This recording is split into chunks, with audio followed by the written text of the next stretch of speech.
Okay, how's everybody today? Good. Today's one of those unpredictable days. I really don't know if it's going to rain or the sun's going to come out or what's going to happen. So I want, what? I drove my motorcycle here. So I'm kind of looking nervously out the window to see if it's going to rain or not, or if I'm going to get wet or not. Yeah, we say the weather is very unpredictable.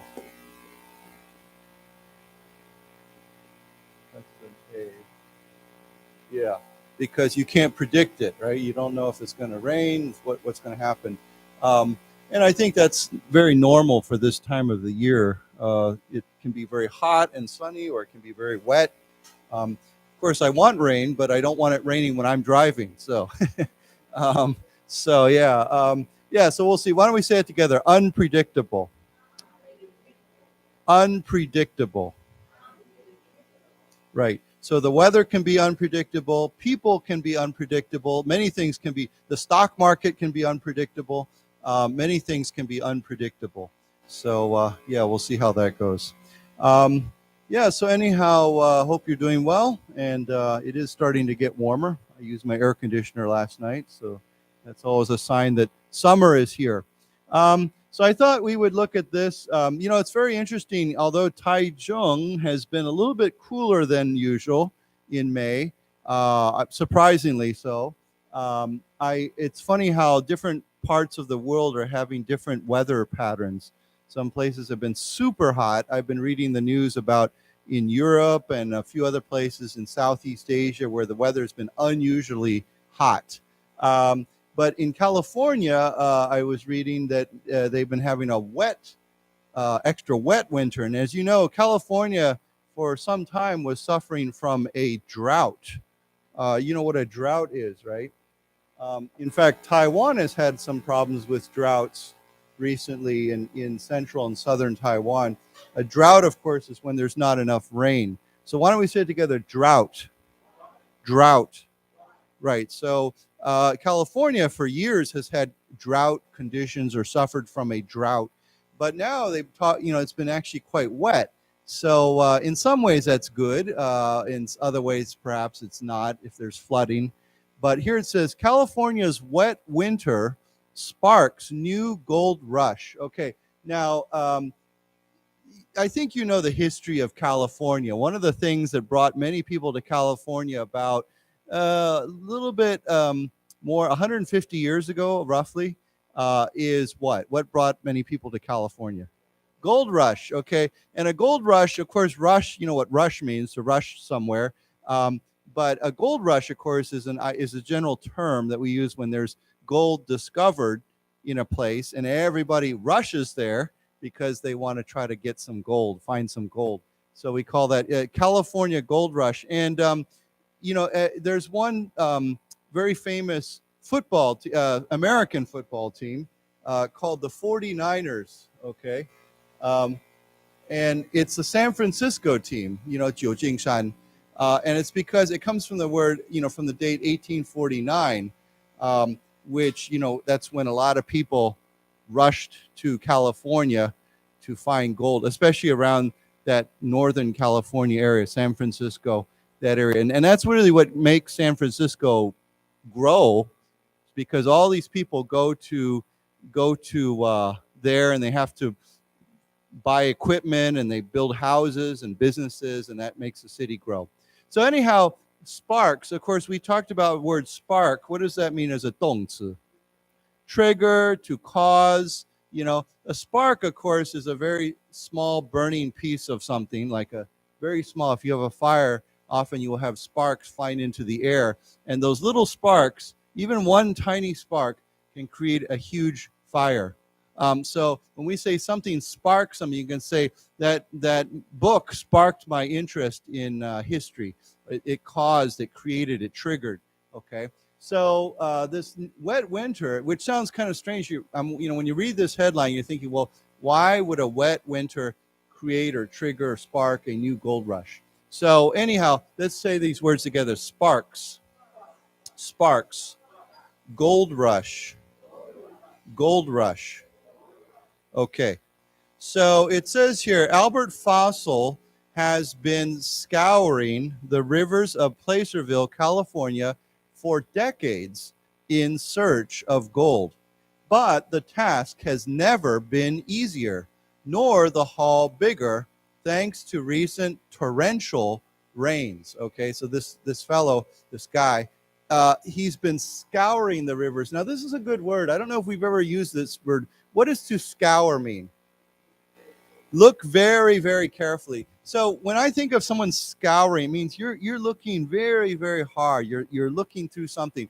So, for example, let's say your room is very messy, like my room is, and you lose your keys, and you're looking for your keys, and you say, "I scoured my room to look for my keys." You could simply say, "I scoured my room for my keys," or "I scoured my room looking for my keys." Means I went through everything. I checked everything. I went, turning. Or you can say he scoured the supermarket for his favorite product. Okay, he looked all the way through the supermarket. He went through everything. So it means you check everything. So why don't we say it together? Scour. To scour.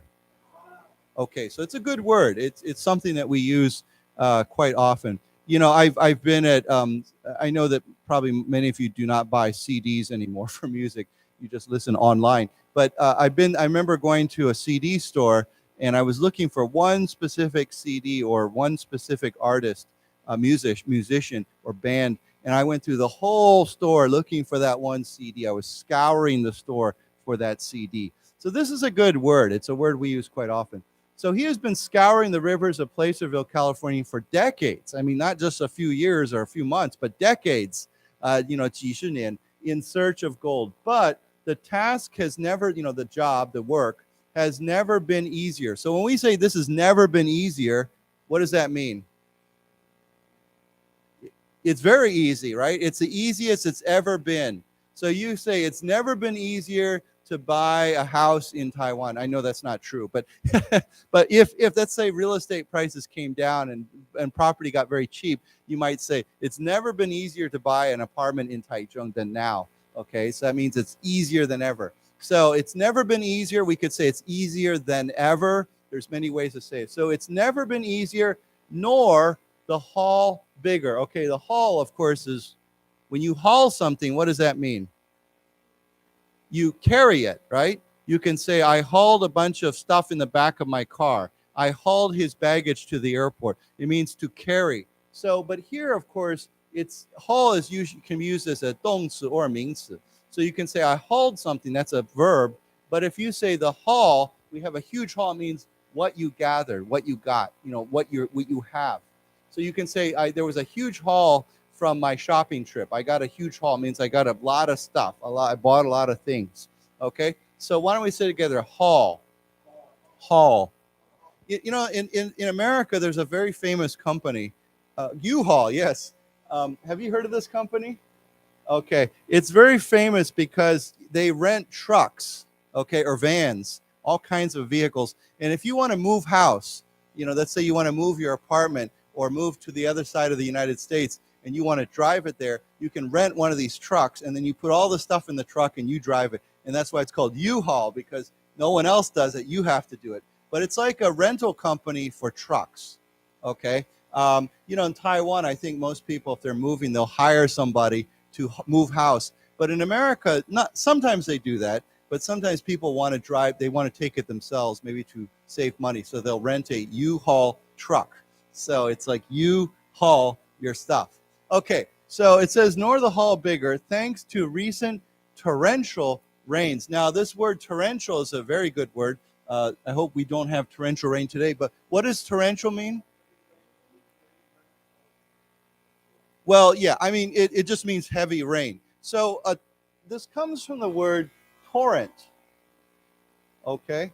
So torrent means a heavy, heavy flow of water coming down, or, raining, or even flowing down. We can say the river is a torrent of water, or there was, if you think of, when it rains outside, if the heavy rain, and then you look at the canals and the rivers, like, Meituan and all those places, the water comes up and it starts flowing very fast and very heavy.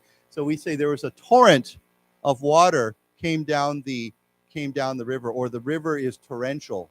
There's torrential. So this idea of torrent is lots of water flowing through somewhere.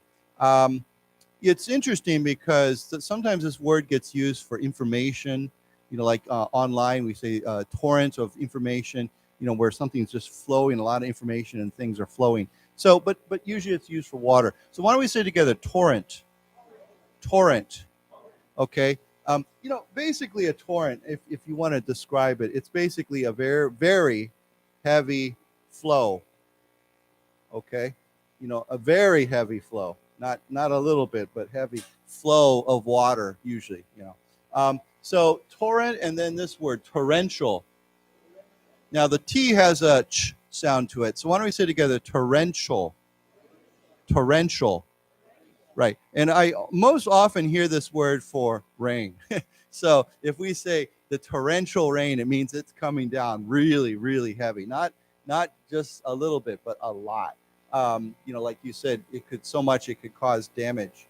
Okay. So let's read this article, this paragraph together. Albert Fausel, I don't know if it's Fausel or maybe Fausel. Okay. So Albert Fausel has been scoring the rivers. Actually, sorry, I said that wrong. Scouring. Yeah. So let's say it again. Has been scouring the rivers of Placerville, California,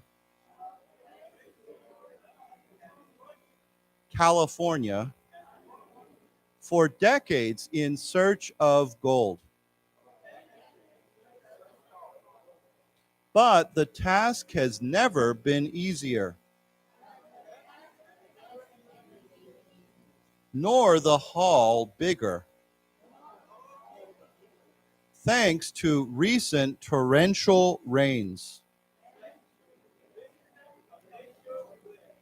Okay, let's say it last part. Torrential rains. Okay. So he says, this year there's a lot of new spots to find gold, Fausel said, clad in a wetsuit and snorkel, standing up to his knees in water. Okay, let's keep reading this one too. Less than 10 minutes into a recent visit by reporters, Fausel, diving with a small shovel to dig at a crevice at the bottom of the riverbed, resurfaced with proof. Okay.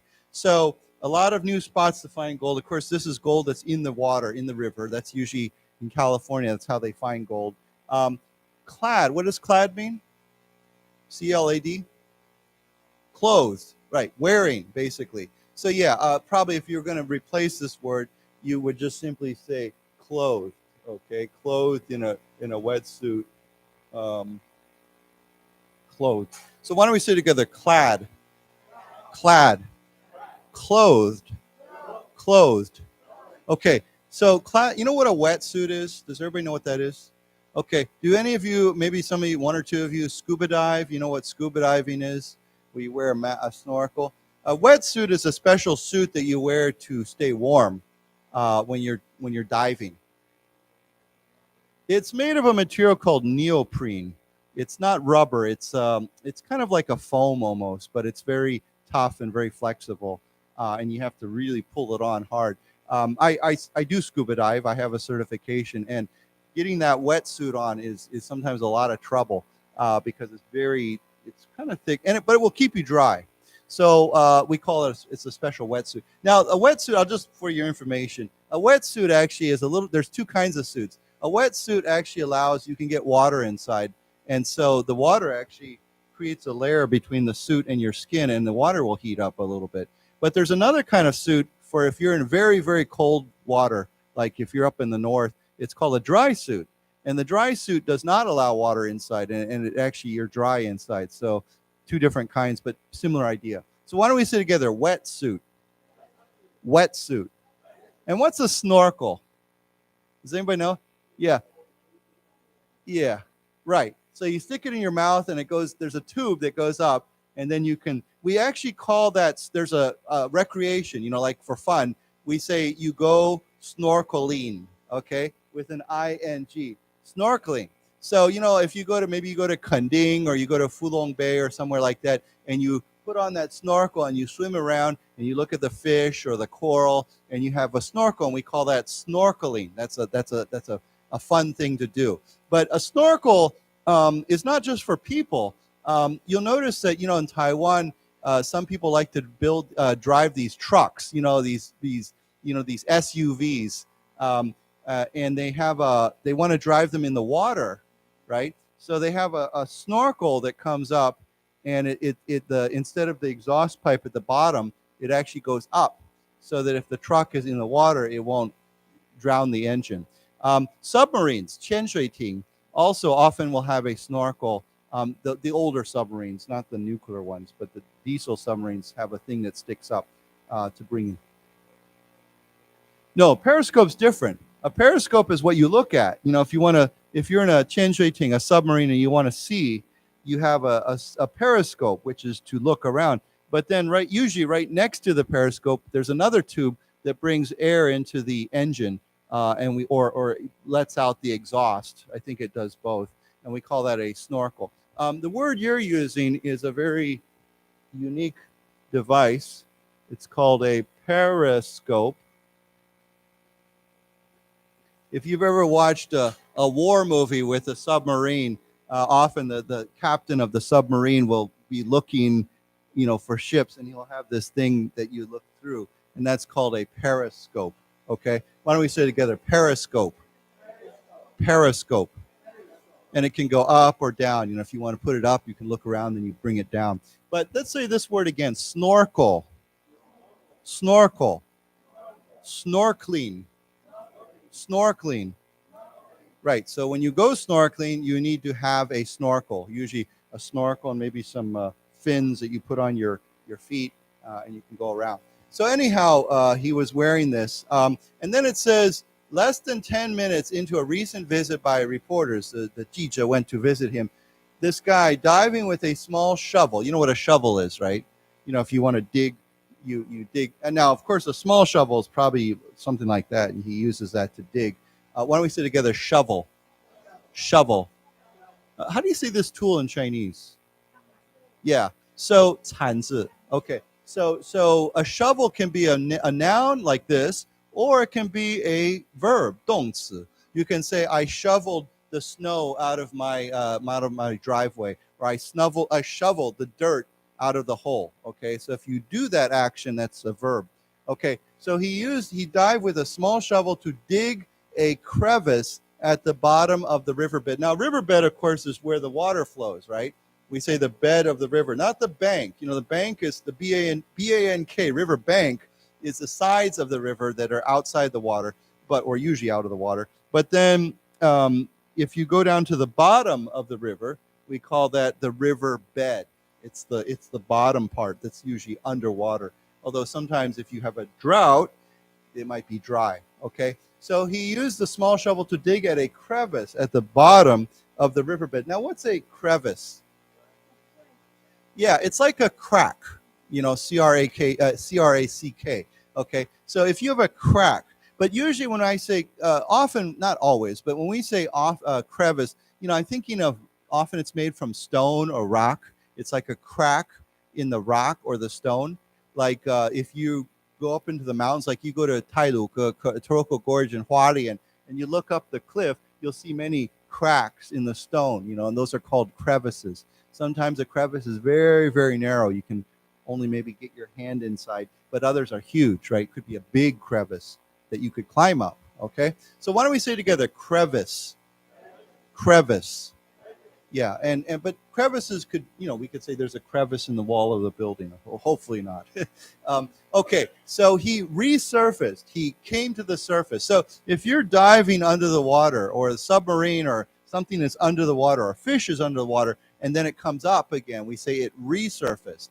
So, like a whale, for example, has to resurface regularly at a regular basis to get air, right? They have to breathe air. So the whale will dive, and then it will resurface. Okay, so why don't we say that too? Resurface. Resurface. because the surface is the above, right? The top of, right? The surface of the water. You're either on the surface of the water or you're in the water or diving in deeper into the water. Yeah. Okay. Yeah.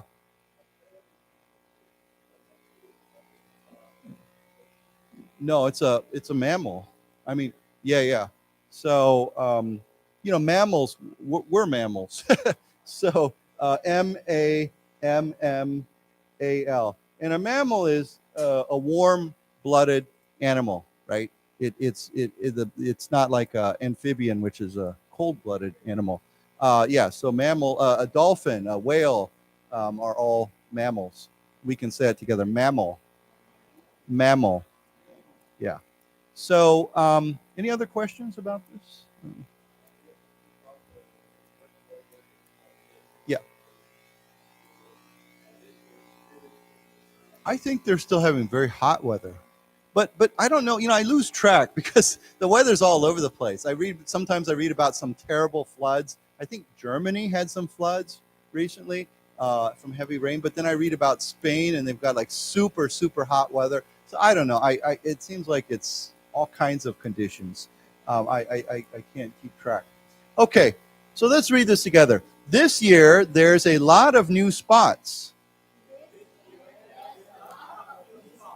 to find gold. Fausel said, clad in a wetsuit and snorkel. Snorkel. Standing up to his knees in water. Less than 10 minutes into a recent visit by reporters,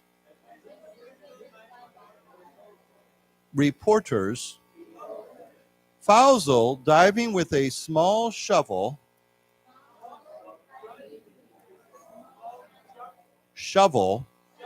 to dig a crevice at the bottom of the riverbed, resurface with proof. Okay, so of course here it means he was standing up to his, I think that means the water was up to here, up to his knees. Okay, she guy. Okay, but it says he resurfaced with proof. Proof of what? What was he proving?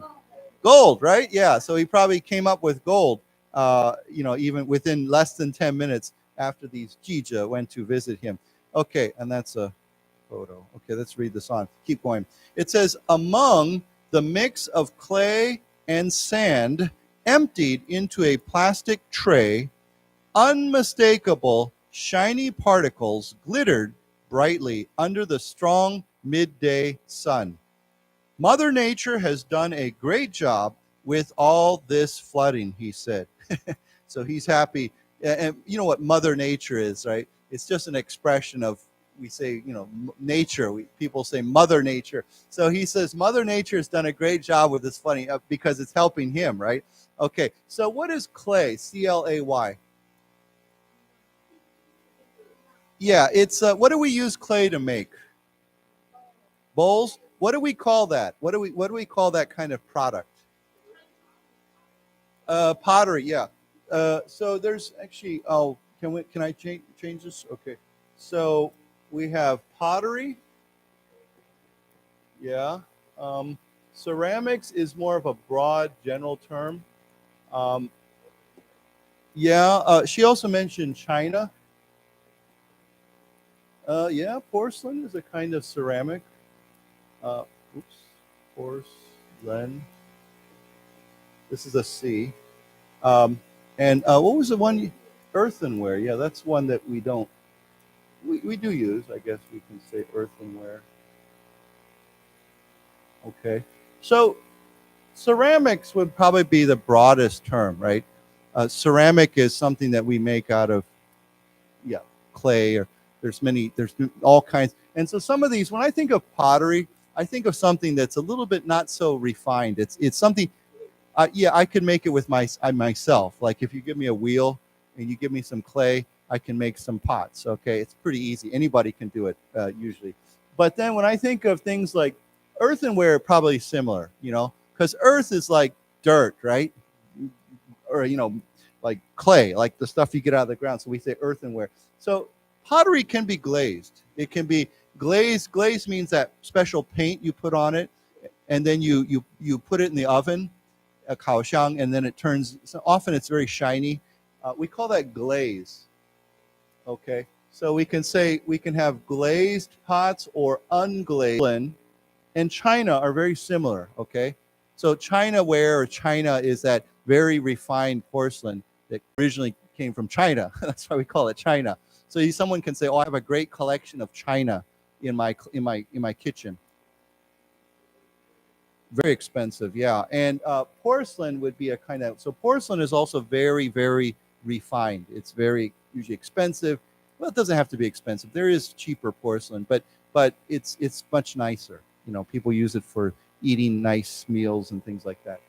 So anyhow, these are all words that are related to clay, because clay is that original material that we can use. Now, not all clay is good for pottery, of course. You have to have special kinds of clay. But if you dig in the ground and you get that really sticky mud, often we can use that. So why don't we say this together? Pottery. Pottery. Ceramics. Ceramics. Porcelain. Now, I want to point out porcelain. Len is not, it's not lane, it's porcelain. Okay, porcelain. China. Earthenware. Earthenware.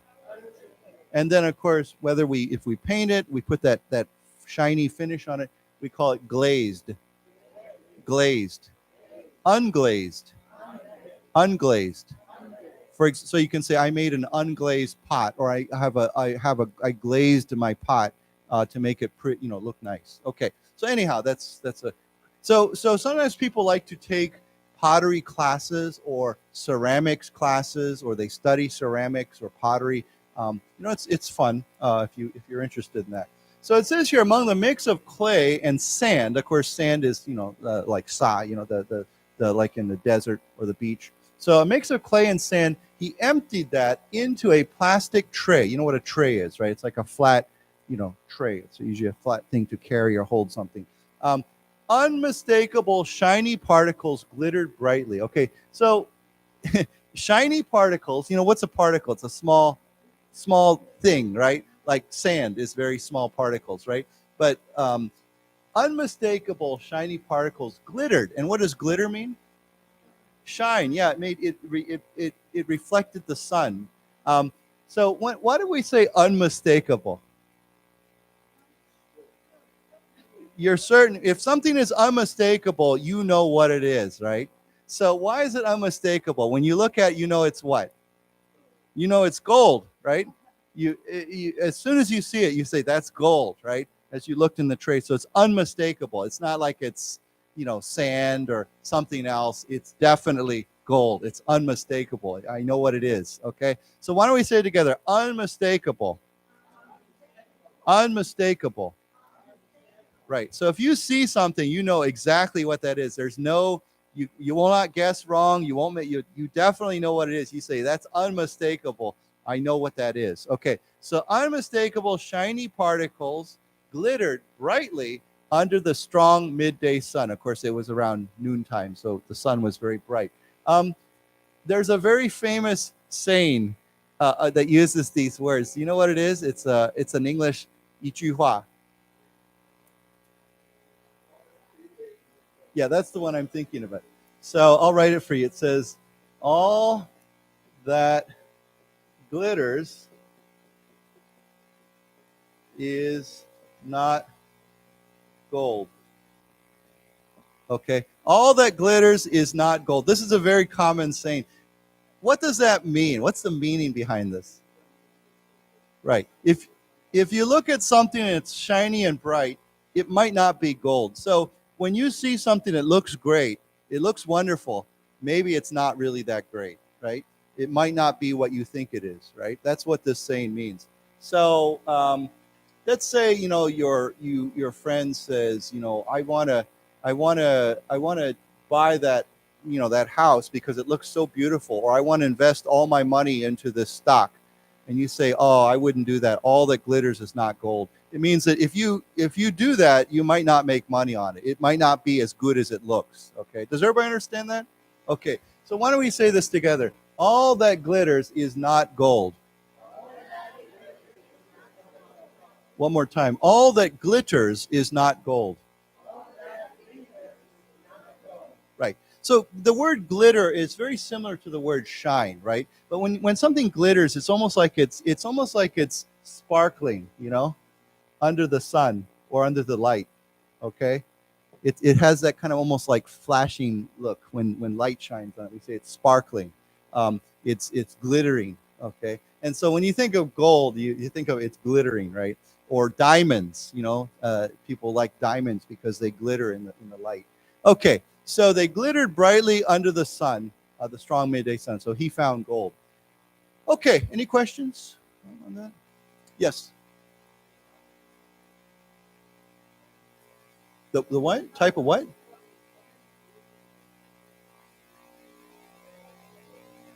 For what? What? Who's cooking? Oh.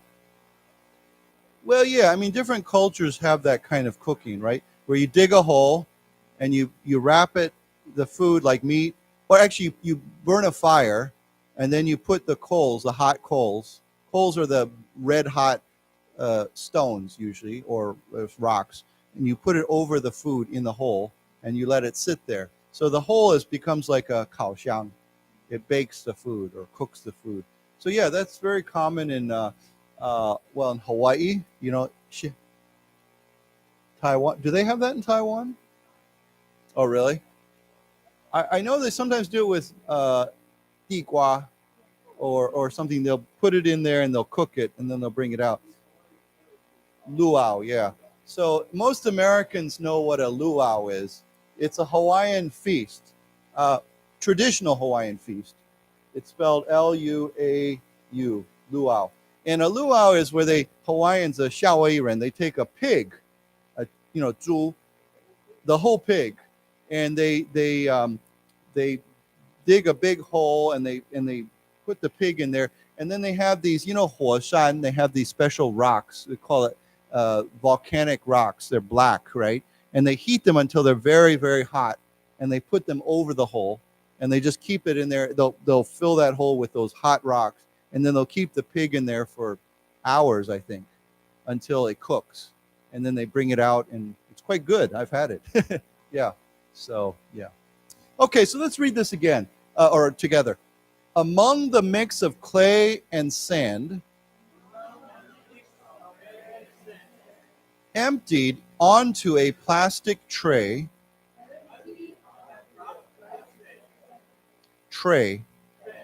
unmistakable shiny particles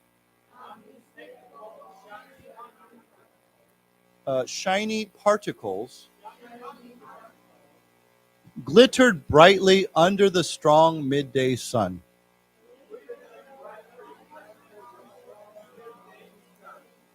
Let's say those two words again. Glittered brightly. Okay. Mother Nature has done a great job with all this flooding, he said. Okay. While his search near the shoreline has yielded a small amount of gold, he predicts that closer to the middle of the river, there's probably going to be a lot larger, bigger, heavier pieces. Okay. Now, I have to say, shoreline is not the word I would normally use for a river. When I think of shoreline, I think of the ocean, the sea, right? But unless it's maybe a huge river, I don't know. But usually I would say along nearer to the riverbank, right, or the edge of the river. But here they use the word shoreline. So the word shore is usually used for the ocean. You know, 海边. You can say I took a trip to the shore for vacation. So why don't we say it though? Shoreline. Shoreline. Now, we talked about this word last week, I think. When we say yield, usually it means to rang, right? To stop. You know, please yield to him or stop. But here when it says, this has a different meaning. It says the search, his search yielded a small amount of gold. So when we say this yielded something, what does that mean? Right, to produce, to come up with, so for example, you could say, my investment in the stock market yielded a small amount of money or small profit. It means it came up, it produced, it created, so that's another meaning for the word yielded. Something yields something. For example, you could also say, his business produced great yields this year. Okay, it means they made a profit. They had high profit, so this word gets used in two different ways. Well, you could, they're kind of similar words, harvest and yield, right? So, for example, you could say, for example, I'll give you an example from technology. A semiconductor, 半导体, if the yield or something, or some sort of technology, it means how much is it producing? How much, information, or how much, So I don't know. I'm sorry, I'm not saying that very clearly, but basically a yield is what something produces. You could use it for technology, you could use it for money, you could use it for crops, harvest, for the farm. It could be used in many different ways.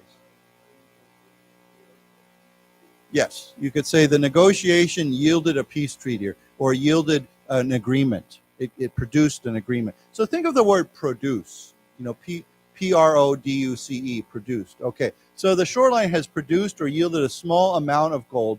He predicts, remember we used the word predict this morning? He predicts that closer to the middle of the river, that means probably in the river bed, there's probably going to be a lot larger, bigger, heavier pieces of gold. So, that would be your dream, right? You have this heavy flooding. You haven't had that flooding maybe in decades. And then suddenly there's all this new gold that appears in the... Well, and it washes from up in the mountains, maybe it washes those gold particles out of the mountains and down into the river.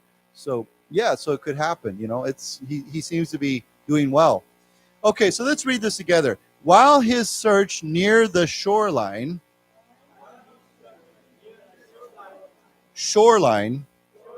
has yielded a small amount of gold, he predicts that closer to the middle of the river, there's probably going to be a lot larger, bigger, heavier pieces. Okay. So it says here, Fausto collected his bounty with a tool that resembles a suction pump before adjusting his snorkel and disappearing back into the water. California is emerging from an unusually wet winter with near record rainfall. Okay, so Fausto collected his bounty. Now this word bounty, I don't think we've ever learned before. What does that mean? Yeah, it's like, it's a little bit similar to the word yield. It's what you get, what's produced, what you earn, but it can also be a reward. Okay, I'll give you an example that I think of when I hear this word. I think of it specifically. If you watch Niozai, cowboy movies, right? There's a bounty hunter. Okay, and what is a bounty hunter?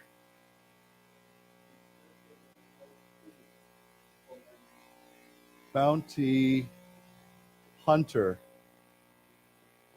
Okay, so do you remember if you watched old cowboy movies, they always had these, 海报 that said wanted, dead or alive, $10,000 or $1,000. Basically, the government would pay money if someone caught those criminals, right?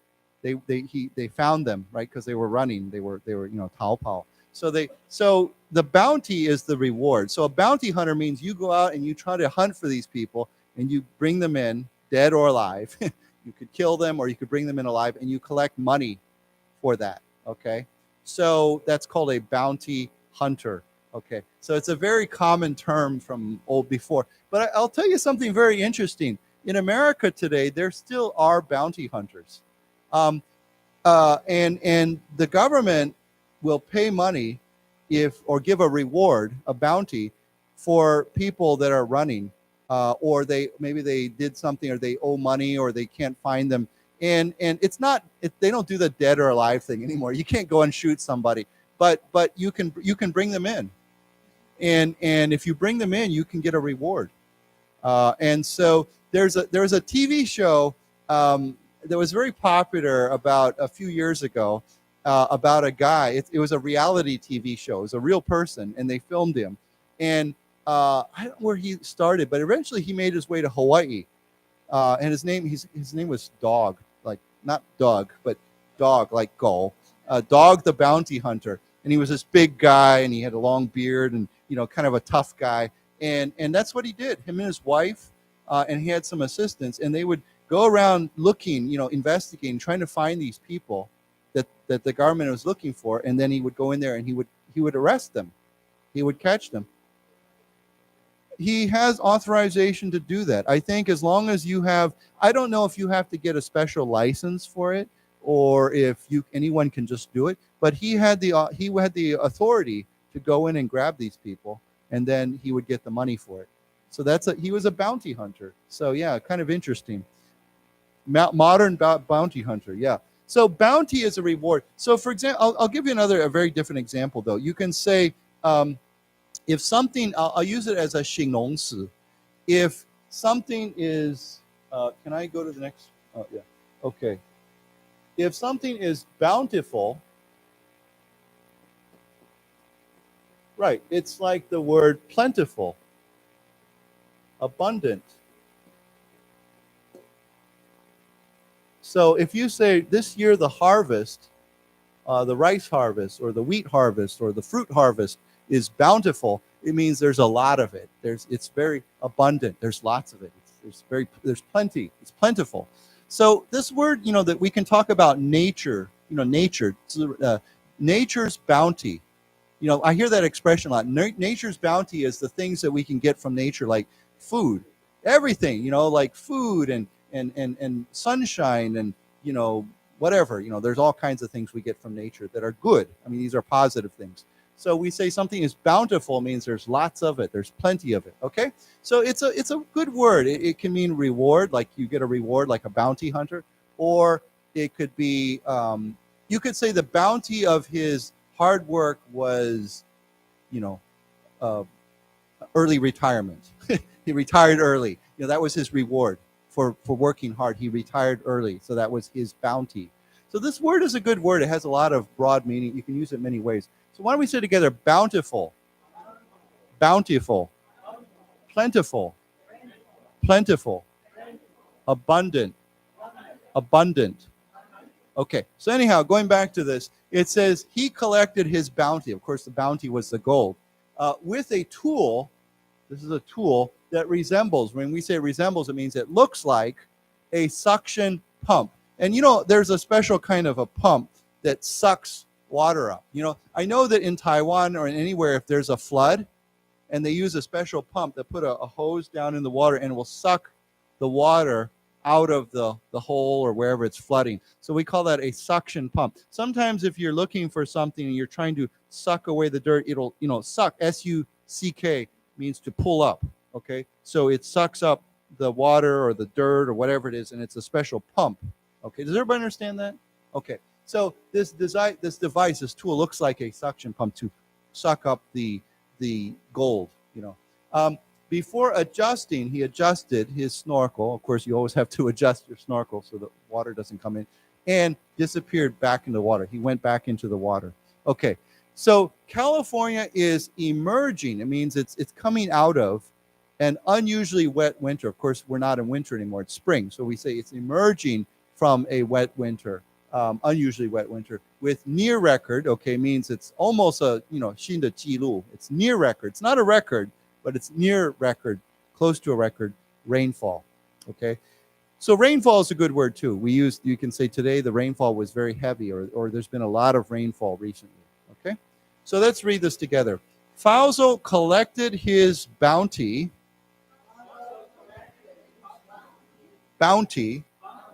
with a tool that resembles A suction pump. Before adjusting his snorkel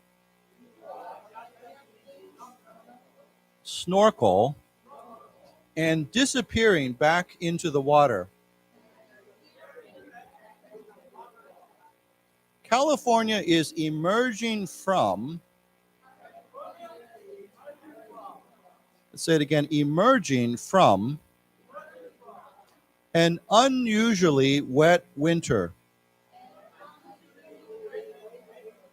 with near record rainfall. Rainfall. Okay. So it says here, a series of atmospheric rivers, high altitude ribbons of moisture, chugged into the western U.S., dousing a landscape that had been baked dry by years of below average rain. Okay, so there's all kinds of fun words here. First of all, you know, atmosphere, you know what atmosphere is, right? The earth is surrounded by an atmosphere, right? That atmosphere allows us to breathe oxygen. It's not like we're out in space where there's no, you know, we can't breathe.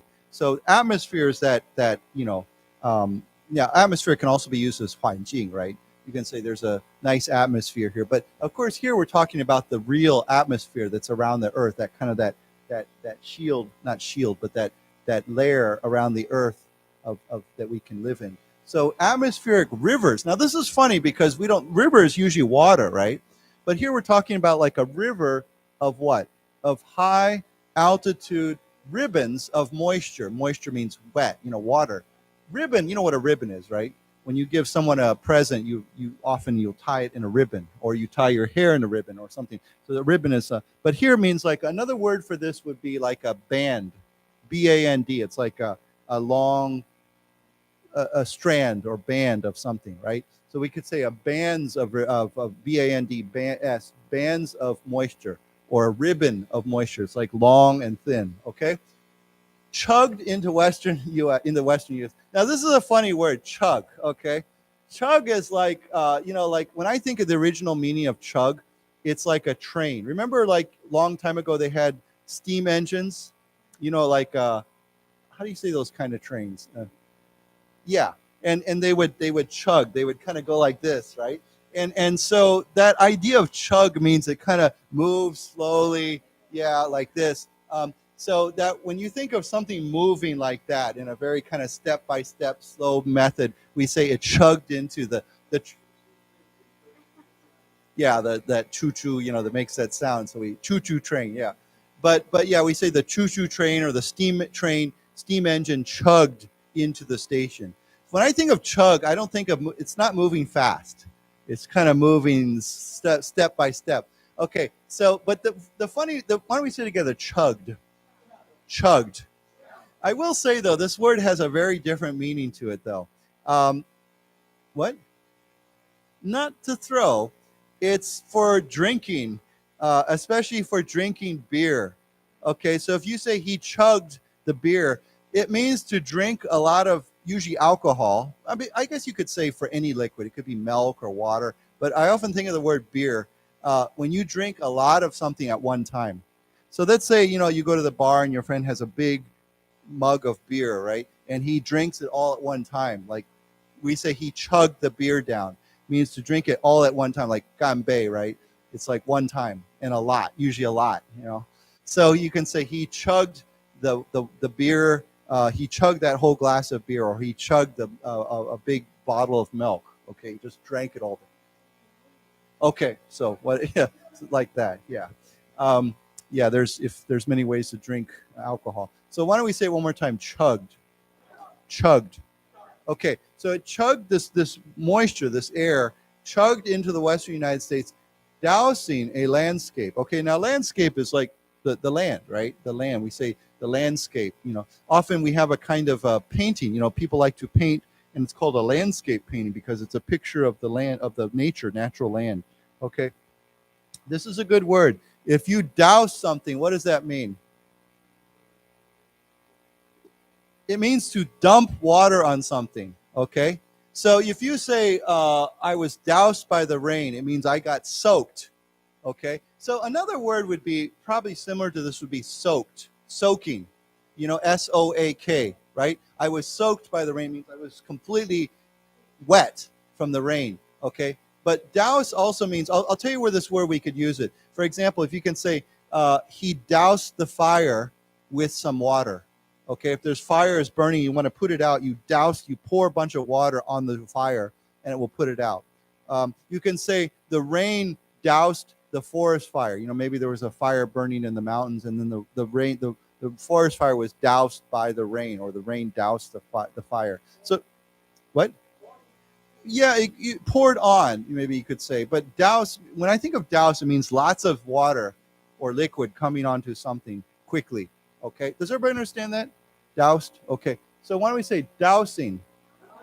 Dousing, or simply to douse. So if it's D-O-U-S-E, to douse, to douse something with water. Okay, dousing a landscape that had been baked dry by years of below average rain. So for years, the rain was below average. It was less than 平均. It should be higher. And it was baked. When you bake a cake, right?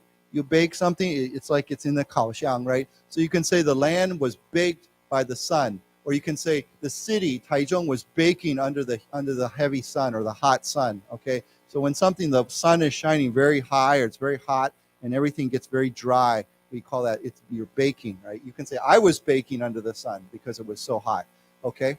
So any questions? Yes. Yeah, but that's a very, very obscure. Most people don't even know that. Even I think in America, there's a very old.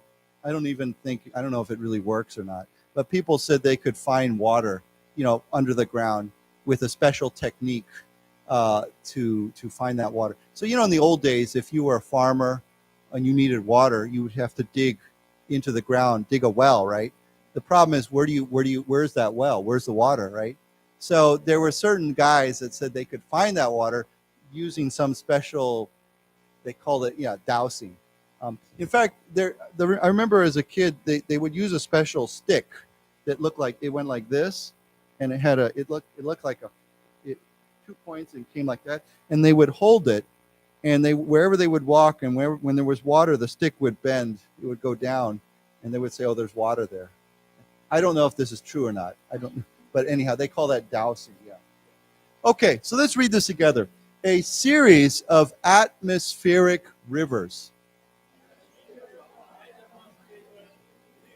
Okay, again, atmospheric rivers.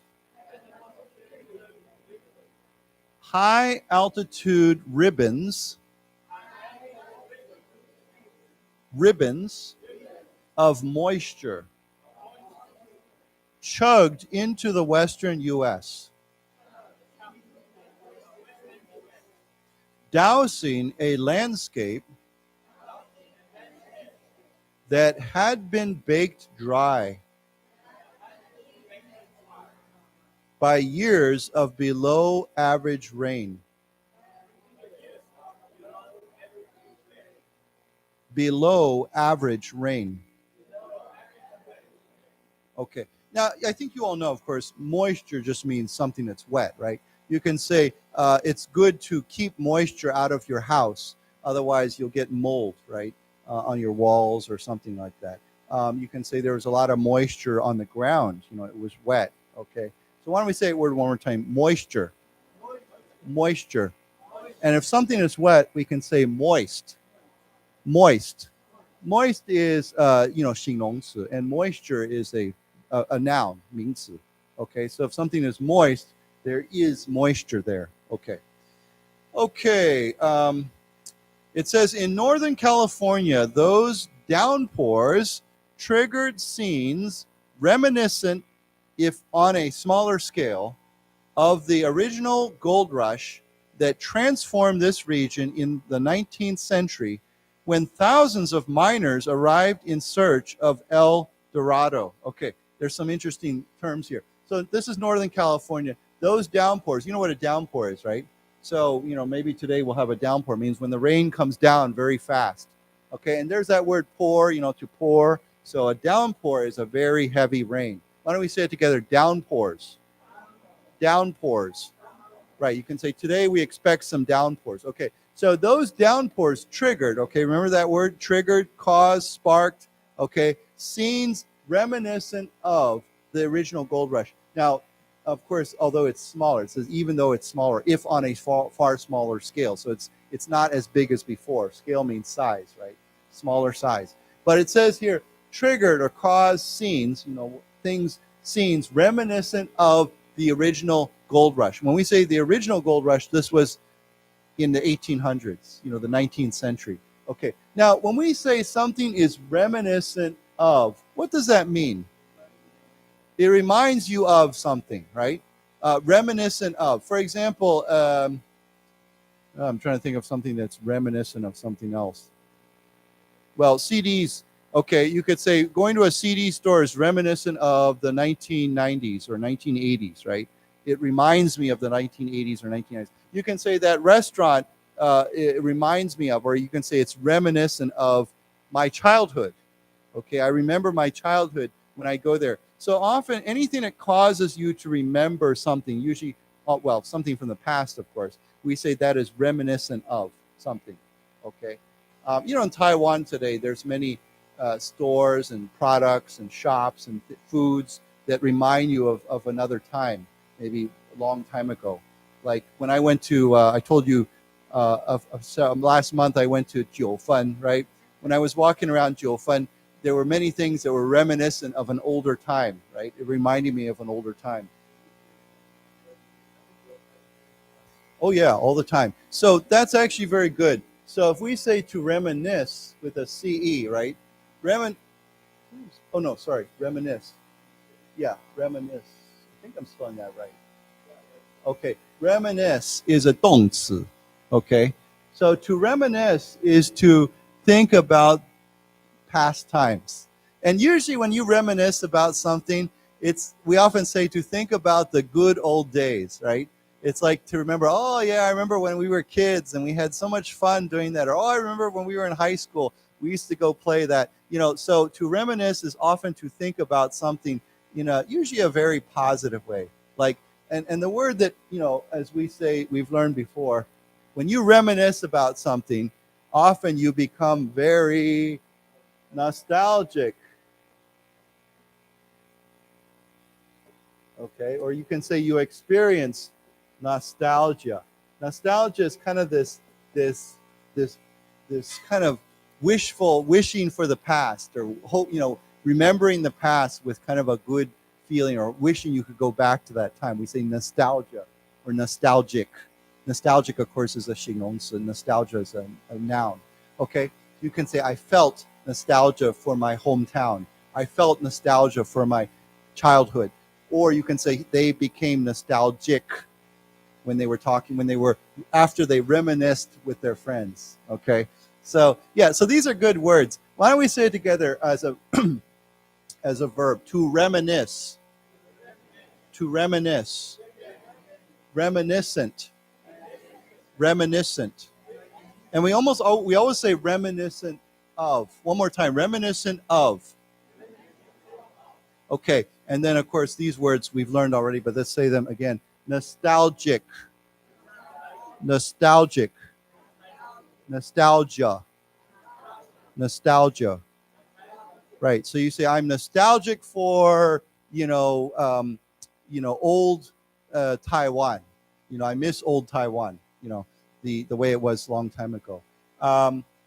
Yeah. So anyhow, those are good words. So it says here the downpours triggered scenes. It caused scenes that are reminiscent of the original gold rush that transformed this region, this whole Northern California region. It transformed it. It changed this region in the 19th century. So this was over 100 years ago, probably closer to 150 years ago, when thousands of miners arrived in search of El Dorado. You know what a miner is, right? A gold miner is someone who digs or searches for gold, a miner.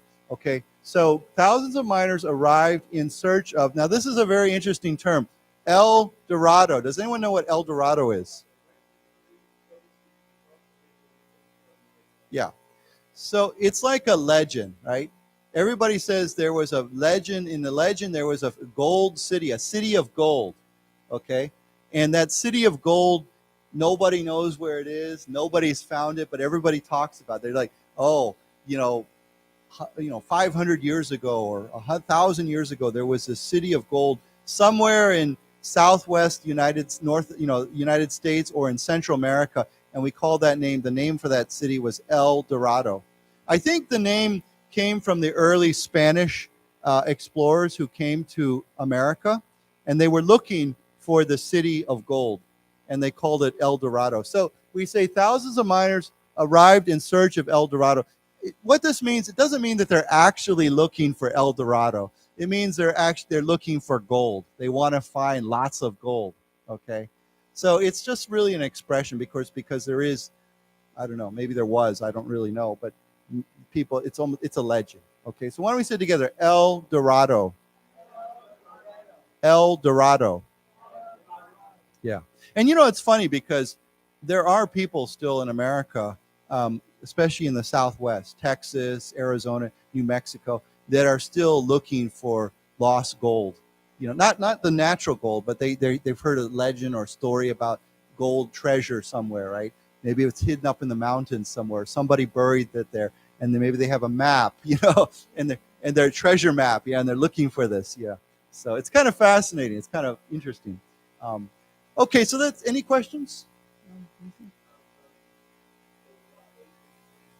I'm sure it does, but I'm not sure what it means. Yeah, you have to Google that. Okay, so let's read this. In Northern California, those downpours triggered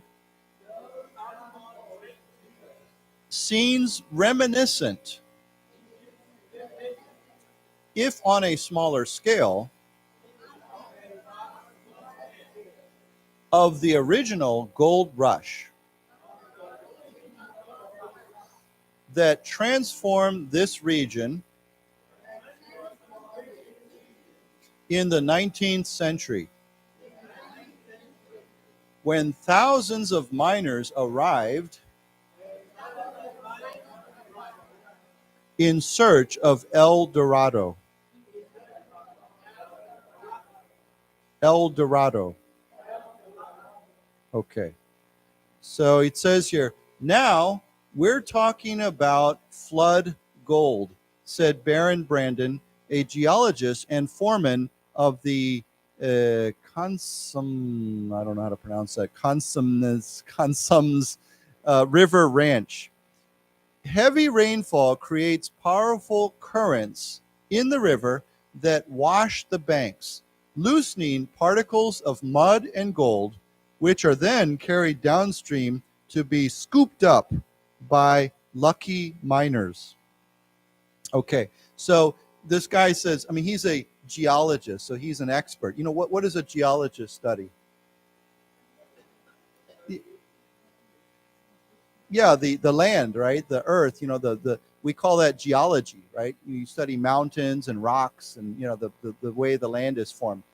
So why don't we say together, geologist? Geologist. And he's a foreman. Foreman means he's the kind of like the supervisor, the manager. We call that a foreman. Often when you're doing like construction work or outside work, instead of a manager or a supervisor, we might call them a foreman. So the foreman of this river ranch, you know what a ranch is, right? It's like a farm for cows or cattle, things like that.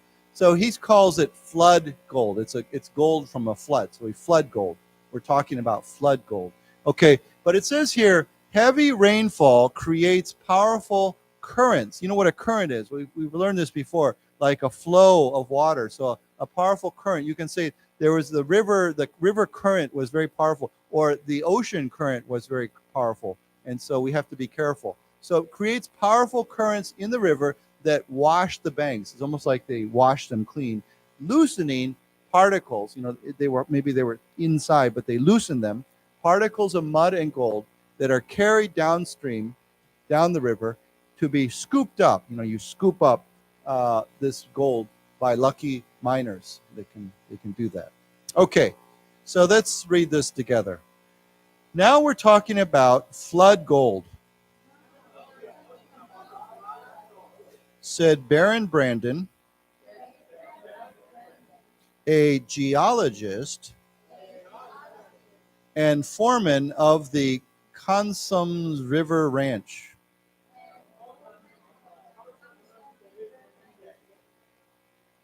Heavy rainfall creates powerful currents. Powerful currents in the river that wash the banks, loosening particles of mud and gold,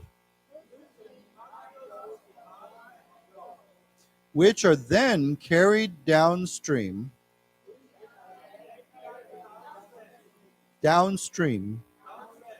to be scooped up by lucky miners.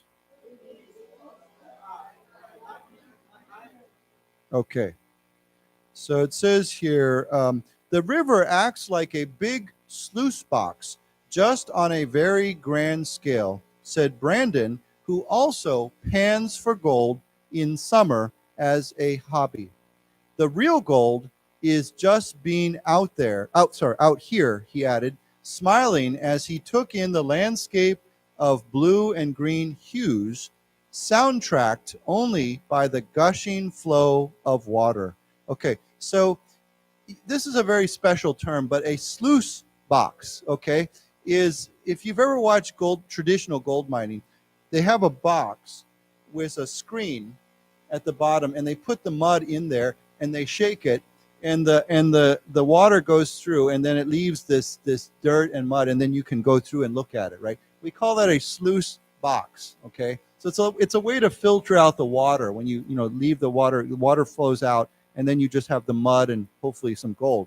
So why don't we say together, sluice box. Sluice box.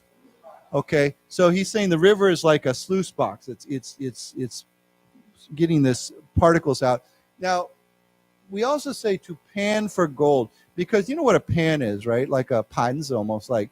So if you watch when they have panning, they have a metal pan, and they actually go like this, and they get the water out, and then you can see what's in the pan.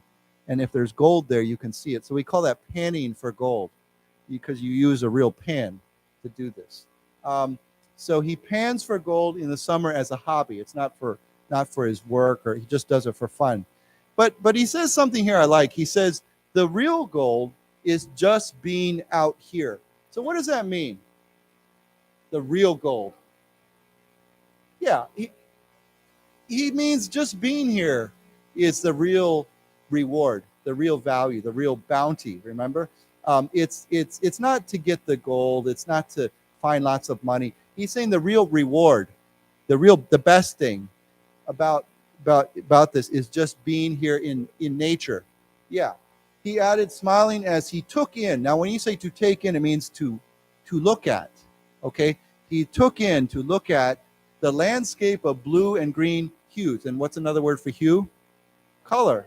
So he was looking across this landscape of, I'm sure it was beautiful, of blue and green colors, soundtracked only by the gushing flow of water. Now, this is a funny word. Soundtrack is, when you have background music, right? Especially for a movie, right? So when you listen to a TV show movie, there's music in the background. We call that a soundtrack. Yeah. Sometimes you can go to the store and you can buy we say original soundtrack for a movie, right? OST. OST means original soundtrack. So if you watch a movie and you think, wow, I love the music. I need to buy that music. So you go and you buy the soundtrack, or you download it. Okay. But here I love this, because he says this beautiful scene, like in a movie, was soundtracked only by what? The flow of water. You could hear the flow. So that was like the music, right? It's like the sound of flowing water was like the background music for this beautiful scene. So it's a kind of a nice descriptive way to paint this, to show you this picture. Okay, does everybody understand that? Okay, so or gushing means to come out of something, like the water's pumping out of something. So I'll give you a kind of a scary example. If you cut your hand or arm very badly and the blood is gushing out, it means the blood is coming out very quickly or pumping out. Okay, But yeah, we could say, or you dig a well, let's say you're looking for water and suddenly water gushes out, or oil, oil, you're digging for oil and suddenly the oil comes gushing out. It means comes bursting out. Okay. So here we have that water is kind of coming out of the ground or something. So why don't we say this word together? Soundtrack. Soundtrack. Okay. Gushing. Gushing. Right. Now this word gushing can be used in another way. If we say she gushed with praise, or she gave him gushing praise. If you 赞美, you praise somebody, or gushing, it means like it's overflowing. Like you're like, oh, you're so great. I think you did such a wonderful job. You're so amazing. We say that's almost gushing. It's like these compliments or this praise is just flowing out.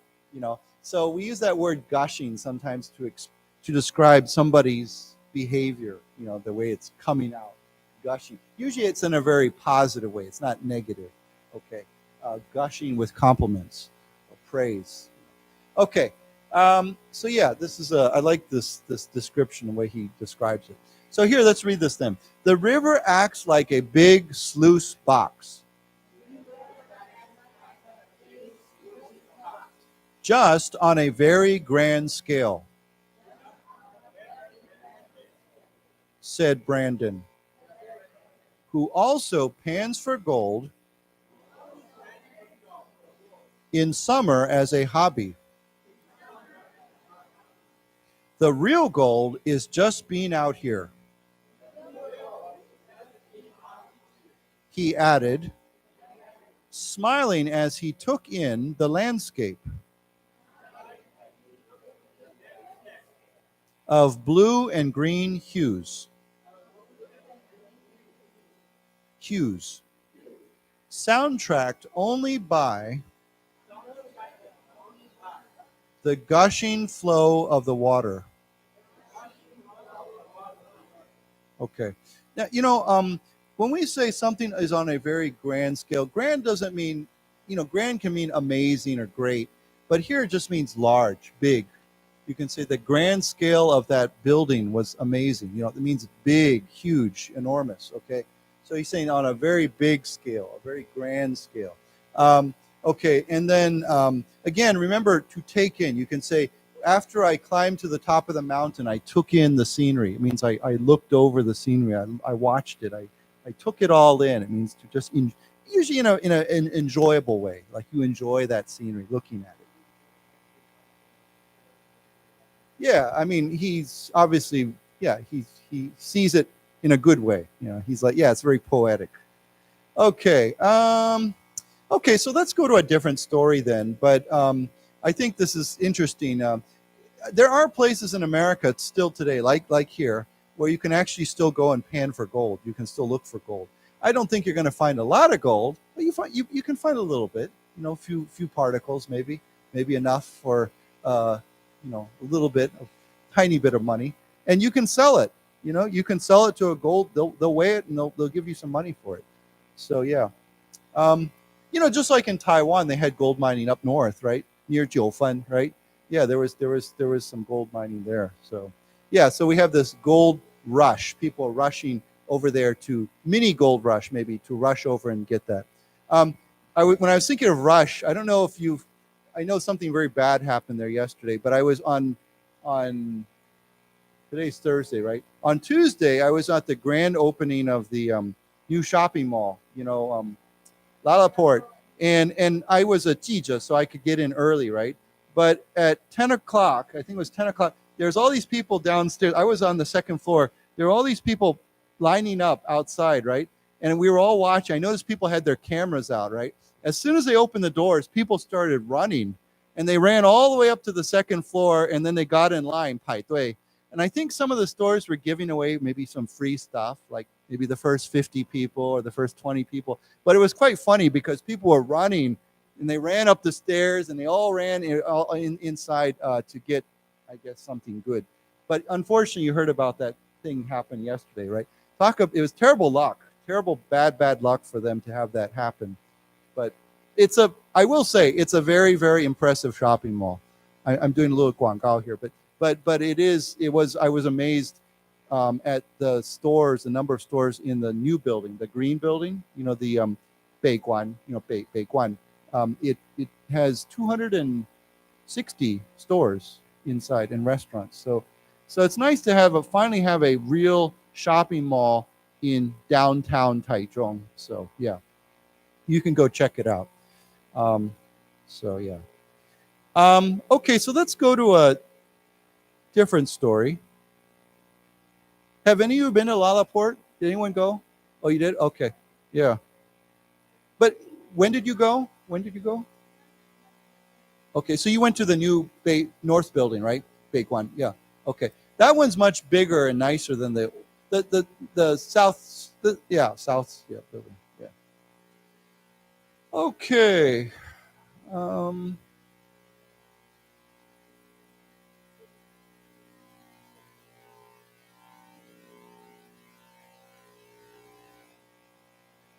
So today we have some more interesting stories. I'm always looking for something a little bit different.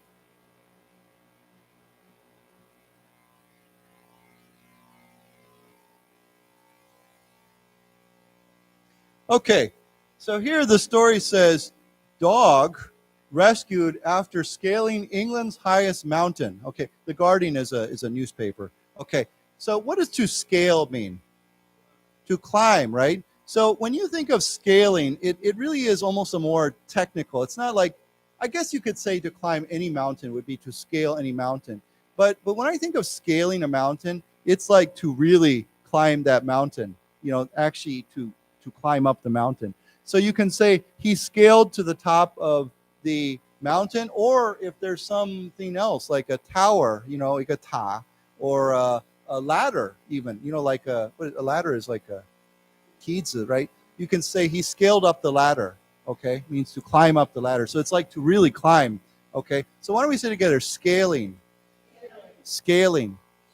So a dog was rescued after scaling England's highest mountain. So yeah, when I read this, I thought, why is the dog up there? I will say this though. I like to go hiking, in Dakeng or Xintian, right?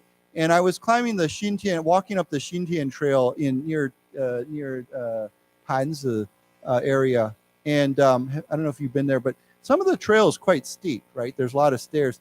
And I was there one day and I bumped into my mechanic, the guy who fixes my car, right? And he was there with his dog, and it was one of those, how do you say, it's like we say a sausage dog. Yeah, La Chango, right? He was there with his dog, his sausage dog, his dachshund. It's called a dachshund. And I was like, this dog goes hiking with you? And he's like, yeah, every time I come here 2-3 times a week. And I was like, really? That dog can, because it's a long, I'm like, how does a dog go up the stairs? But he's like, yeah, no problem. So I was I didn't see the dog go up the hill, but I was very curious how this little dog goes up the mountain. So yeah, he must have a lot of energy. Well, I didn't get the feeling, maybe he does, but I got the feeling that the dog actually went on his own power. Like he actually went up the hill. So yeah, I'm pretty impressed. Okay, so let's go on. It says here, a mountain rescue team has praised the cool, calm, and positively regal demeanor of the subject of a weekend call-out, an injured and exhausted dog who got up England's highest peak but refused to come down. Okay, so he got up there, but he would not come down. Okay, so this is a mountain rescue team in Taiwan. They have mountain rescue teams if someone gets trapped or injured. So they praise, they zanmei, the cool, calm, cool. If someone is cool, that means what? Not that they're popular. It means that they're not disturbed. It's like calm, right? If someone's cool and calm, they're not excited. They're very calm. But it says here, positively regal. Now, if someone acts in a very regal way, what does that mean? Like a king, right? If you act like in a very, regal manner, it means that you act like a royal, like a king, like somebody who's very, dignified. Dignified would be, maybe I think you could say someone acts in a very dignified way. They don't make a fool out of themselves. So if you say he acted in a very dignified way, I think that's similar to the word regal. Like you act very, very, you don't lose your dignity. Okay, so why don't we say together, regal, regal. Okay, now positively regal means, definitely, it means like they were really that way. Okay, undeniably, unmistakably regal. Now, demeanor is a very good word. And I don't know if we've talked about this word. What is a demeanor? Behavior, yeah. Or even like it's almost like their emotion, the way they seemed, right? So for example, you can say his demeanor was very unkind or very angry or very pleasant. He had a very pleasant demeanor. Okay, so it's kind of the way he behaves and acts in a way that expresses something, right? Unkindness, happiness, anger, helpfulness, helpful demeanor. It's kind of like your behavior, your action. Does everybody understand that? Okay, so why don't we say together demeanor? Demeanor. So this subject, okay, the subject of a weekend call out. Now, call out means they called out the rescue team. The rescue team was called to do something. So the call out becomes a means. So the subject means who did they rescue? Whoever they rescued. So the subject showed or demonstrated that their demeanor was cool, calm, and regal. Okay. So an injured, who was the subject? The subject was an injured and exhausted dog who got up England's highest peak but refused to come down. So it's kind of funny. Okay, so let's read this together. A mountain rescue team has praised the cool, calm, and positively regal demeanor. Demeanor. Let's say those three words. Positively regal demeanor of the subject of a weekend call out. An injured and exhausted dog. Exhausted dog who got up England's highest peak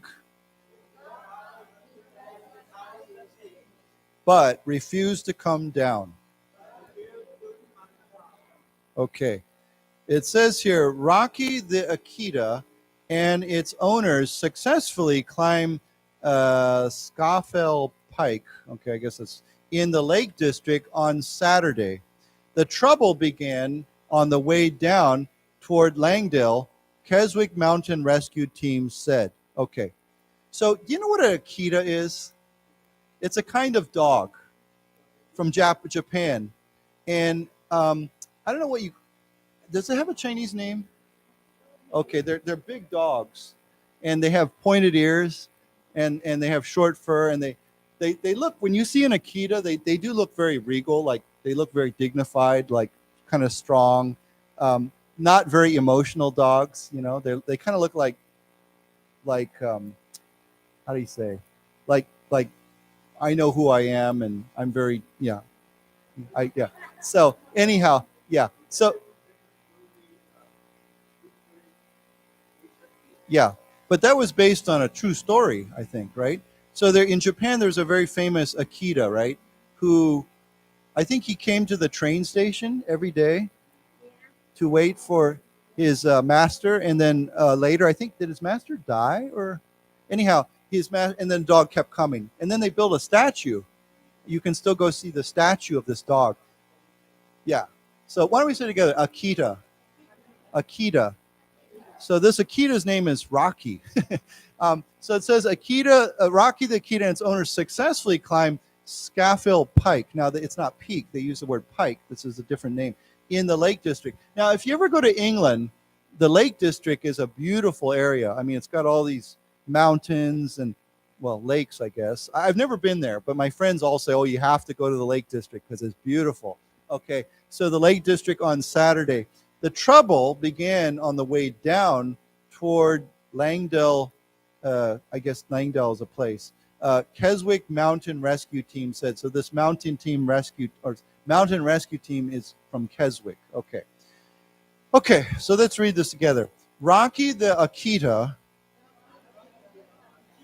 and its owners successfully climbed Scafell Pike in the Lake District on Saturday. The trouble began on the way down toward Langdale. Keswick Mountain Rescue Team said. The dog was exhausted, had a cut paw, and was refusing to move. I'll read this next paragraph. A call for help was made at about 6:25 p.m. on Saturday, and 13 volunteers from the Mountain Rescue Team sprang into action. Now, when you spring into action, or you sprang in, or usually we say this is what you should, but spring into action. What does that mean? Right. We could say to jump into action, right? To move. If you move very quickly to do something. So, for example, and it doesn't have to be an emergency. For example, you could say, when my friend fell down, I sprang into action, right? Or when I heard that he needed help to move his furniture, he sprang into action to help me, or something like that. So it means to jump, to move very quickly, to take action. Okay. So why don't we say together, sprang into action. Sprang into action. Okay, of course, the original word is spring, S-P-R-I-N-G. Okay, so the dog was exhausted. He was very tired. What is a paw, P-A-W?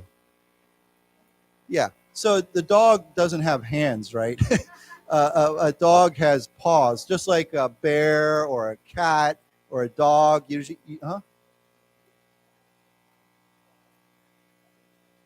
Monkey paw. Yeah, I think a monkey... Do we say a monkey has hands or paws? I guess paws. That's a good question, because they look like hands, right?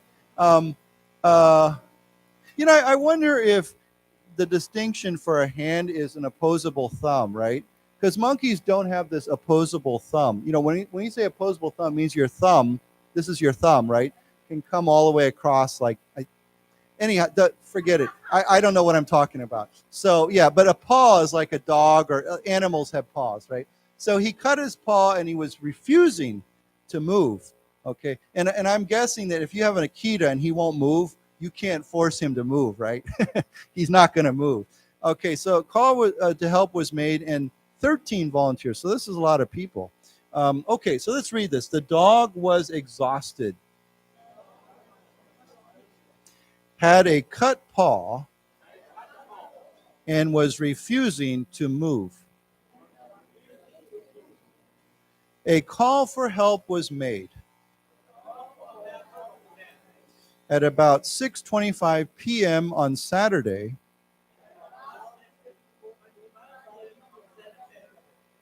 and 13 volunteers from the Mountain Rescue Team sprang into action. Right. It says here they eventually met up with Rocky and its owners, who were starting to feel the cold. After making the dog comfortable, they sledged and carried it down the mountain to safety. Okay, now a sledge, I don't know if you know what a sledge is, but someone's going like this. It's a platform. Okay, I'll give you an example. If you go up to the north, up in northern Canada, where there's lots of snow, they use sledge dogs, right? So the dogs will pull this sledge, and the sledge doesn't have wheels. It has like skis or what do we call it? Anyhow, you drag it along the ground, usually on the snow. So we call that a sledge. Yeah. So why don't we say together, sledge, sledge.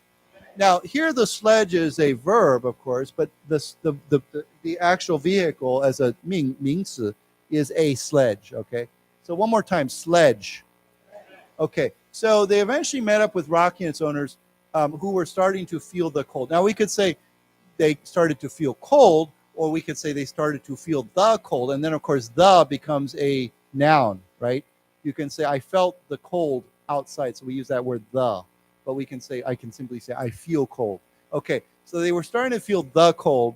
After making the dog comfortable, they sledged. So they put the dog on a sledge, a rescue sledge, and carried it down the mountain to safety. Okay, so let's read this. They eventually met up with Rocky and its owners, who were starting to feel the cold. After making the dog comfortable, they sledged and carried it down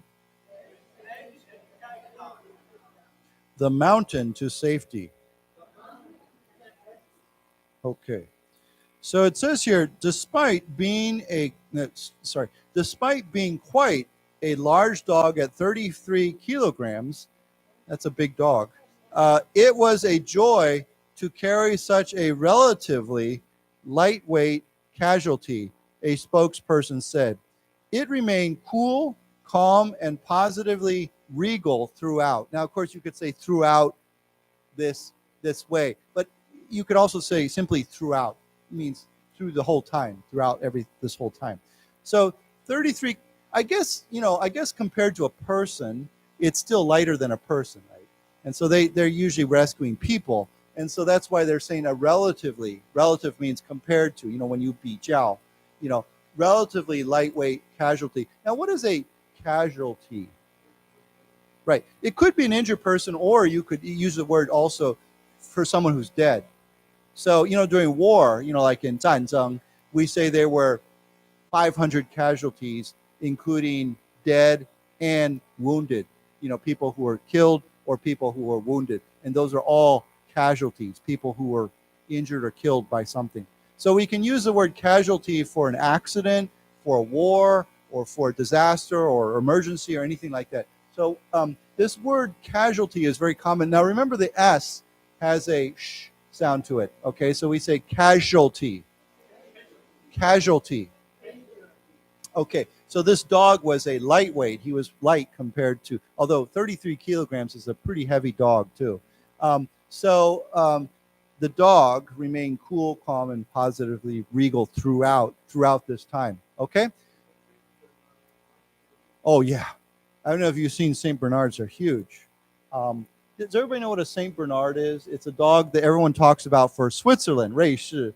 And I don't know if they still do this, but long time ago, these dogs were very famous because they were like rescue dogs, right? So when people were up in the mountains in the snow, and especially if they were trapped in the snow, they would send this dog out to find them. And I don't know if this has really happened well, he would carry this around his neck. He would have this thing, like some rescue drink or something, and he would find the people, and the people would, yeah. But often these dogs would use to search for people that were trapped in an avalanche. Does everybody know what I think that's spelled right. Avalanche. Does everybody know what that is? Oh, there is. I thought so. Yeah, avalanche. There we go. So avalanche is, when there's lots of snow on a mountain and suddenly it all falls down. It comes down very quickly, and people, if they can get buried in an avalanche, under the snow. It could be it can kill people. Actually, it kills people every year. But yeah, you see these pictures, right, where sometimes you see somebody in their huaxue, they're skiing, and suddenly the whole mountain starts to come down behind them because the snow is all coming down the mountain. So we call that an avalanche. Avalanche. Yeah, so it's often with an avalanche, they had these big dogs called St. Bernards, and they would go and they could try to find people, rescue people. So anyhow, yeah, dogs are great. So there are all kinds of dogs. So let's read this. Despite being quite a large dog at 33 kilograms, it was a joy to carry such a relatively lightweight casualty. Let's say those two words, lightweight casualty. Casualty, a spokesperson said. It remained cool, calm, and positively regal throughout. Okay, throughout. Right, okay. Yeah, of course, we say lightweight, we could say heavyweight, it just means how much something weighs. Okay. Okay, so it says, okay, so it says here, after the rescue team posted the incident on its Facebook page, there was a mixed reaction. Tut, tut, tut, said one person. Well done to all involved, but the dog's owners have a lot to answer for. Okay, so when we say there is a mixed reaction to something, what does that mean? Yeah, it means good and bad, right? So, for example, you can say there was a mixed reaction to the concert, 音乐会. Some people are like, oh, this is so great, and other people maybe said, oh, I didn't really like it. So we say the reaction was mixed. It was positive and negative, okay? So after the rescue team, they put this whole rescue, they put it up on their FB, there was a mixed reaction. Now this is kind of funny. When people say tut tut, this is kind of a British Ingwolren. It means, it's like saying, it's like doing this. It's like saying, so if someone says, it means, how would I express that? It means like, it's like to scold somebody. You know the word scold, right? Yeah. To scold. If you say, you shouldn't have done that, you made a mistake. So that's that, we see people say tut, tut, tut. It's like scolding somebody. But it's more of a British term. I don't see this in America as much, but I think everybody knows what it means. Okay, so tut, tut, tut, said one person. Well done to all involved. Okay, that was good. But the dog's owners have a lot to answer for. When you say they have a lot to answer for, what does that mean? Right, you did something wrong. You need to be responsible for your mistakes, okay? So if you say he has a lot to answer for after he failed to show up for his examination, or he has a lot to answer for after that mistake, it means you have to explain why this happened or why you made this mistake. So when you say that, it's almost always, I should say it's always a negative, means this is your blame. The blame is on you. The responsibility is on you. Everybody understand that? Okay. So let's read this. Sorry. After the rescue team posted the incident on its Facebook page, there was a mixed reaction. Tut, tut, tut, said one person. Well done to all involved, but the dog's owners have a lot to answer for.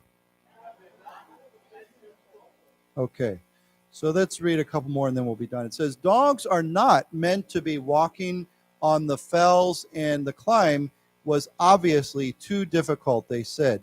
This led to a spirited defense of the dog and taking them on fell walks. Okay, I'll just read this here. No judgment, please, wrote one person, pointing out the dog might have been tired because it was injured. Great job, said another. I have an American Akita myself, and all I can say is not at all surprised. Very independent and stubborn dogs. And if they say that's enough, then that's enough. So if the dog says, Swana, I'm not going to go any further, that dog's not going anywhere. And it's true. If you see Akitas, they look kind of stubborn, right? They have their own way of thinking about things. Okay. So here it says, this is a very specific word. We don't use this word much in America, but it's more like, to be honest, I don't know the exact description, but it describes like this outdoor area, like this wild area, like usually with mountains. I don't know if it means like it's a mountain, always a mountainous area, but it's kind of like wilderness, wild areas, okay? We talk about the fells. And again, this is a word I only see in England. They use this word a lot in England, not in America. So it says here, dogs are not meant to be walking on the fells, and this climb was too difficult. They shouldn't have been there. But this led to a spirited defense. Now, when you say a spirited defense, it means like enthusiastic. They really, I guess you could say kind of emotional. But when you say he made a spirited defense, it means he fought very hard. He said something. So it means that other people made a strong defense of the dog and taking them on fell walks. They're saying, no, this is okay. You should do this, right? Does everybody understand that? Spirited means you show a lot of emotion. You feel a lot of strength when you defend something, when you argue for something, okay? So we say a spirited defense of the dog and taking them on fell walks in the fell. No judgment, please. Don't judge them. It says the dog may have been tired when it's injured. And then, of course, this person says these dogs are very stubborn. And you know what stubborn means, right? How do you say stubborn in Chinese? 固执. Okay. Yeah, so why don't we say together, stubborn. Stubborn. Okay, and it's funny. It says, if they say that's enough, then that's enough, right? It means they're not doing it anymore. Okay. Okay, so let's read this and then we'll be done. Dogs are not meant to be walking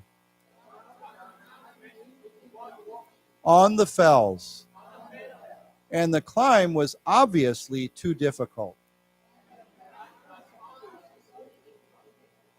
They said. This led to a spirited defense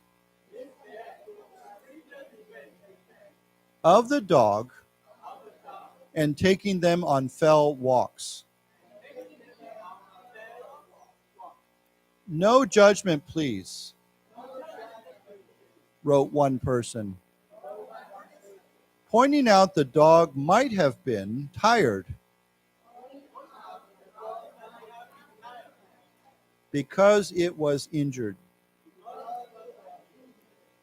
Great job, said another. I have an American Akita myself, and all I can say is not at all surprised. Very independent and stubborn dogs, and if they say that's enough, then that's enough. Right. Okay. So there you go. I think if you take your dog, it's great, but I guess you have to make sure your dog, you have the right level of, not too hard for them, or they get used to 习惯了, they have to be used to it. So anyhow, it's a fun story. No, my apartment's too small. I'm outside so much, and so it's probably not good for the pet. So unless it's like a turtle or something. Yeah, something easy. Yeah. So, okay, good. Well, I know we're not meeting next week, but I think we're meeting June 1st, I think, right? Yeah. So, okay, good. We'll see you later then.